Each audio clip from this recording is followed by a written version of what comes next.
Assalamu alaikum wa rahmatullahi wa barakatuhu. ‘Yan uwa, barka da zuwa wannan tasha mai albarka. A yau sabon darasinmu za mu muku bayani ne akan yadda mutum zai samu kyautar Naira 3,500 kuma za ka iya tura ta zuwa bankinka. Kafin ka samu damar tura ta zuwa bankinka, dole su wannan project suna biya ta USDT ne, wato dala. Dole sai kai amfani da Binance. Za ka yi downloading Binance, ka yi register, sannan ka yi verified na account naka. Sannan kafin mu shiga daga ciki, ‘yan uwa, muna roƙonku ga duk wanda ba su yi subscribe ba, muna roƙonku ku danna subscribe, sannan ku danna alamar ƙararrawar sanarwa domin mu sanar da ku da zaran mun ɗora sabon bidiyo. Sannan muna roƙonku ku danna mana like domin hakan zai ba mu ƙwarin gwiwan kawo muku sababbin hanyoyin samun kuɗi a koda yaushe. Sai mu shiga daga cikin bidiyon. Da farko dai zan ajiye muku link na Facebook wanda shine zai kai ku zuwa AdSense nasu, wato Facebook ADS. Za ku ce musu hello. Bayan kun ce musu hello, za su muku bayani, sannan su ba ku number wanda za ku wato agent nasu za ku mishi magana, shi kuma ya guiding naku tun zai koya muku yadda za ku yi trading da dai sauran ayyukan da za ku musu. Sannan kuma har ya nuna ma yadda za ka yi creating na account naku, sannan kuma ya injecting, wato ya sa muku 6 USDT wanda take matsayin Naira 3,500. Amma it depends da yanayin farashin da take a Binance. Yawanci za ga farashin na hawa, wani lokaci duk 1 USDT yana kai Naira 560 har 500 ma da 80.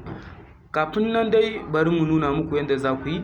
Bayan kun bi wannan link din nan, ko kuma ma za ku iya musu magana ta WhatsApp directly, sai dai matsalan kawai suna yawan blocking din mutane ne. Kafin kana ma musu magana wani lokaci za su yi blocking naka, saboda ba su cika so ana ba da nambobinsu ba. Gwara ka je ta Facebook din domin ya fi sauƙi. Ga duk wanda yake bukata, ga number nan sai ya gwada yi musu magana. In an dace alhamdulillah, in ba a dace ba sai ya bi ta Facebook din na ya musu magana, za su ba ku sabuwar number.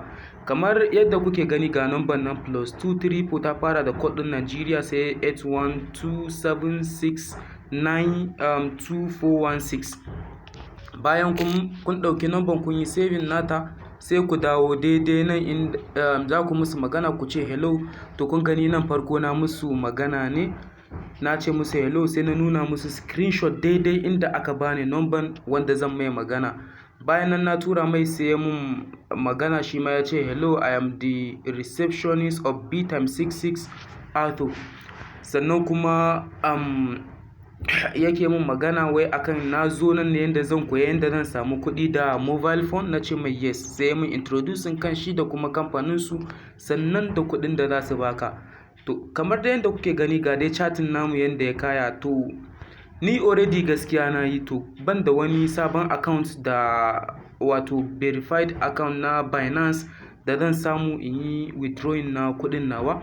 Shi yasa ma ban ci gaba da chat da shi ba. Daga ƙarshe kamar yadda kuke gani, na ce mai I don't wanna do the work, wato ko da na yi zan yi asara ne, saboda ban da account ɗin da zan cire. Ni already na yi amfani da nawa, kuma alhamdulillah sun bani, sannan kuma ma har na cire ta shigo cikin account ɗina. A takaice dai wannan shine, ‘yan uwa, muna roƙonku ku danna mana like, sannan za mu ci gaba da kawo muku tutorial a wannan tasha mai albarka wanda zai dinga koyar da ku hanyoyi da dama wanda za ku dinga samun kuɗi a online ba tare da kun sha wani wahala ba. Muna muku fatan alkhairi, ‘yan uwa. Ku danna subscribe, sannan ku danna alamar ƙararrawar sanarwa domin mu sanar da ku da zarar mun ɗora sabon bidiyo naku a koda yaushe. Thank you.